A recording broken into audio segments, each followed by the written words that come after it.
The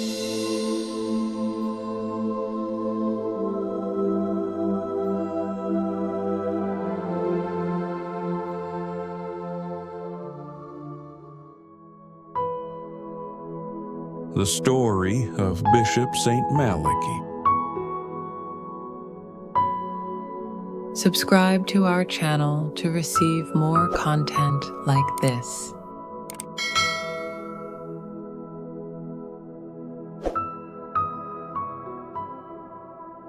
Imagine a time long ago when Ireland was a land of wild beauty and even wilder challenges. The year was the 12th century, and this is the story of a man who rose from humble beginnings to become one of Ireland's most revered saints, Bishop St. Malachi. His life is one of faith, courage, prophecy, and dedication to his people. Let me take you through it. Malachi was born in the year 1094 in the small town of Armagh in Ireland. His family wasn't rich, nor were they noble. They were simple people, living in a time when Ireland was in the midst of political turmoil and religious conflict. From an early age, Malachi showed a deep love for God.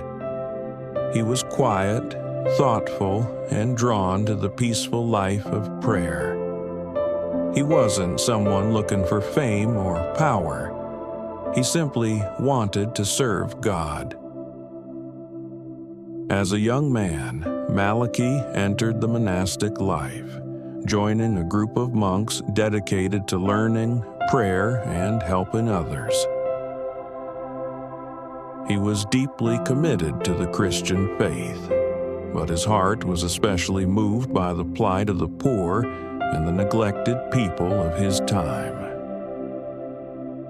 When Malachi was still very young, he was appointed to be a priest in his hometown of Armagh. But even then, he wasn't like many others who sought high positions. Malachi's calling was not about power or authority. It was about serving people in the humblest ways. But there was one thing that set Malachi apart from many of his contemporaries: his unwavering dedication to reforming the church. At that time, the church in Ireland had become corrupt. Many priests were living lavishly and neglecting their duties. Malachi was horrified by this and decided to take action.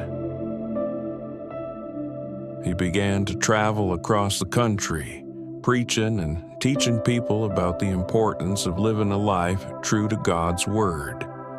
He called for the church to return to its roots of humility, simplicity, and prayer. But change is never easy. Malachi faced great resistance. The powerful leaders of the time didn't want to hear what he had to say. They were comfortable with the way things were and didn't like the idea of Malachi challenging their authority. Despite the opposition, Malachi refused to back down. He traveled through Ireland, sometimes in difficult conditions, preaching to anyone who would listen. His message was clear. The church must serve the people. It must be pure. It must be humble. His dedication and his passion for reform began to win hearts and minds. Eventually, Malachi's efforts paid off. In the year 1124, he was appointed Bishop of Down and Connor. As a bishop, Malachi didn't seek to live in grand luxury. He lived simply in a small home with only a few possessions and spent most of his time helping the people of his diocese. Malachi was known for his kindness and his deep care for the poor. He often gave away his own possessions to those in need. He saw his position not as a means of power, but as a way to serve the people and spread the message of Jesus. As if his life wasn't already remarkable enough, Malachi became known for something else: his prophecies. Malachi began to receive visions, divine revelations about the future. One of the most famous parts of his story is the prophecy of the popes. It's said that Malachi had a vision in which he saw a list of future popes, each with a short description or motto that represented their reign. He reportedly wrote down 112 mottos, each one predicting a pope who would rule the Catholic Church. Some people believe that these prophecies were incredibly accurate, and that they even predicted the identity of the current pope. But for Malachi, the prophecy was not about fame or fortune. It was about serving God's will and preparing others for what was to come. His humility and piety were his true legacy.